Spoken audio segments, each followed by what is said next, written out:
We are continuing in chapter 1 with Desjardins, and this is part 2 of chapter 1 by my count. All right, in this part, we will discuss the Barclays Bank, what the LIBOR rate is, which is crucial to understanding the Barclays Bank. We will then understand problems with the LIBOR rate procedure, which has led to all of the problems that Barclays Bank presents to us in this section. And finally, the whole point of the discussion of Barclays Bank is we're going to discuss first the business failure of Barclays Bank, and then the moral failure of Barclays Bank. All right, so with that, let us move forward. The whole point of this section is to present the point that absence of morals leads to business failure. And Barclays Bank is really the example that drives that point home.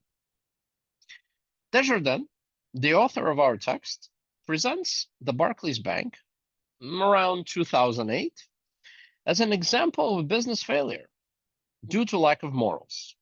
And that could have been prevented, at least in this regard, by presence of morals.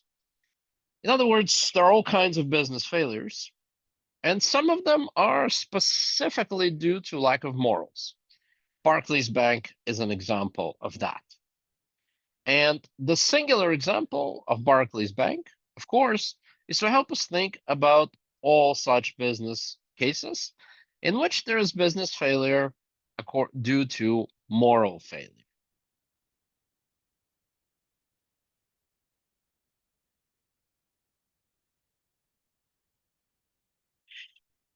The Barclays Bank, like many other banks in England, reported an interest rate at which they could borrow money from other banks.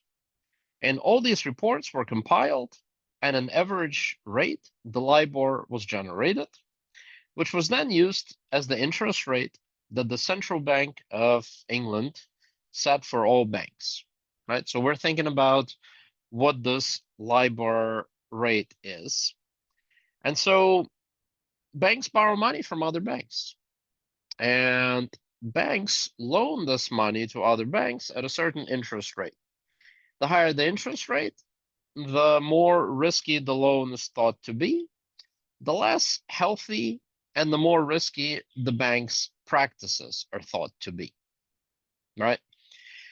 So banks lend money to each other, and then the banks would report the interest rate at which they were able to borrow money from other banks.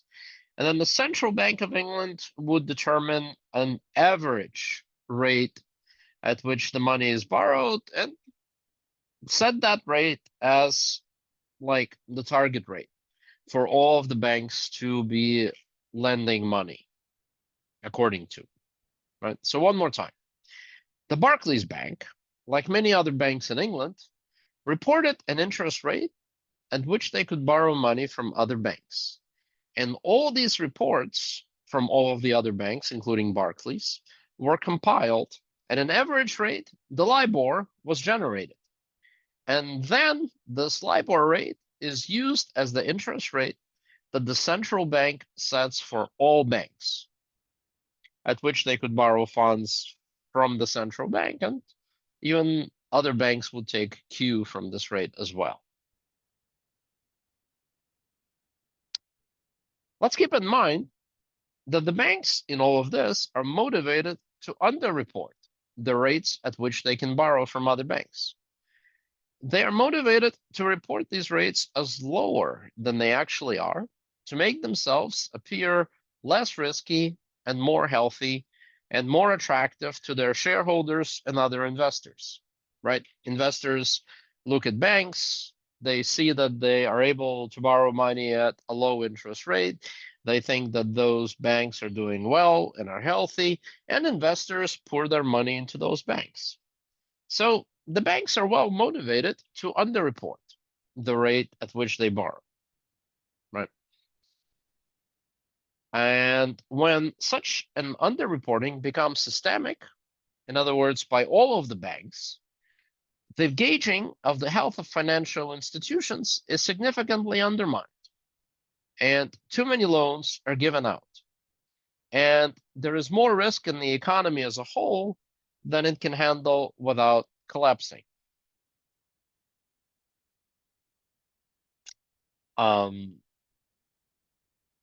if the LIBOR rate is much lower than the actual rate at which the banks borrow, then money is not very expensive to borrow, and it is borrowed and it is lent, and there's just much more money being offered in loans than there should be.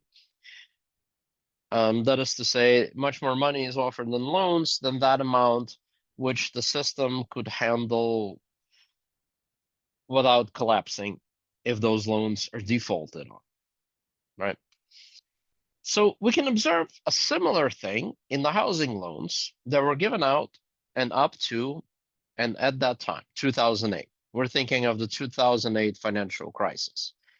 Too many housing loans were given out, and when too many housing loans defaulted, the housing market collapsed. Markets can handle some amount of risk, but when there's too much of it, they collapse. Banks end up not having money for salaries, business transactions, etc., since the money that they lent out does not come back to them, right? As people default on these risky loans that are given out in excessive numbers. Now, of course, as banks start failing, then the people who hold money in those banks get worried about their money and they do a run on the banks, and the whole thing just snowballs. And pretty soon, there just isn't any money in the banks that businesses use to pay wages to workers and businesses use for transactions. And pretty soon, the whole economy comes to a fault, right? So we're thinking about the 2008 financial crisis. Let's do this passage one more time. The banks are motivated to underreport the rates at which they can borrow, to report them as lower than they actually are, to make themselves appear less risky and more healthy and more attractive to their shareholders. But when such underreporting becomes systemic and everybody's doing it, then the gauging of the health of financial institutions is really undermined. Too many loans are given out, and there is more risk in the economy as a whole than it can handle without collapsing. We can observe a similar thing in the housing loans that were given out up to and at that time, 2008. Too many housing loans were given out, and when too many of them defaulted, the housing market collapsed. Markets can handle some amount of risk, but when there's too much of it, they collapse, right? When only a small proportion of the bank's loans is defaulted on, the bank can do okay. But when too large of a number of such loans are made and defaulted on, the bank collapses. Banks end up not having money for salaries, business transactions, etc., since the money that they lent out does not come back to them, right? Because too many loans are given out, because the interest rate at which the money is lent is low, and so the banks are encouraged to borrow money and give loans in hopes of making profits. So the business failure of Barclays refers to Barclays' contribution to the 2008 financial crisis. By underreporting LIBOR rates, and thus by deceiving investors about the health of the Barclays Bank, the Barclays Bank contributed to the general climate of thinking that there was less risk in the financial markets than there actually was. As a result, the financial markets collapsed. And when Barclays and all other banks are engaged in this kind of deception about interest rates at which they're able to borrow. As a result, the financial markets collapsed, and the Barclays Bank took losses as a participant in those markets. All these investments that were lost, that were made by the Barclays Bank, they were lost. right? So, and insofar as Barclays' deception about interest rates fed into this process, there is the business failure of the Barclays Bank. So many firms and persons lost so many of their assets in that crisis.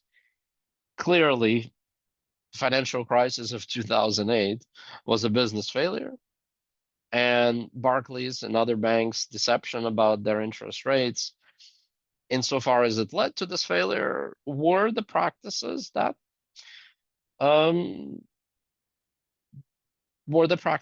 are business failures that lead to the general business failure. But how should we think about the moral failure of Barclays, right? The business failure is everyone loses money. But how should we think about the moral failure of Barclays? Barclays engaged in deception, and deception is immoral, right? So to that extent, Barclays' activity was a moral failure. Insofar as it engages in deception, and deception is immoral. That deception is immoral is not very controversial and need not be dwelled upon at length at this point for us. Simply, no one wants to be or would choose to be deceived. Right? That is good enough for now. We will explore the deeper reasons why deception is immoral shortly when we explore moral theory. This is an introduction at the moment. Desjardins would like to point out that if Barclays and other institutions would not engage in deception, the 2008 financial collapse would have been that much less likely, and Barclays and other institutions would not fail as a result of that collapse. So the general conclusion that Desjardins suggests is that being moral can prevent business failure. That's the thought of this section, right? Acting immorally can lead to business failure, and choosing to act morally, i.e., not engage in deception.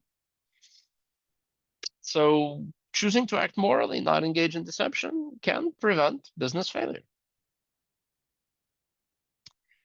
Strictly in terms of the pragmatics and the usefulness of it, what is suggested here is that the system can do okay if some people lie every once in a while.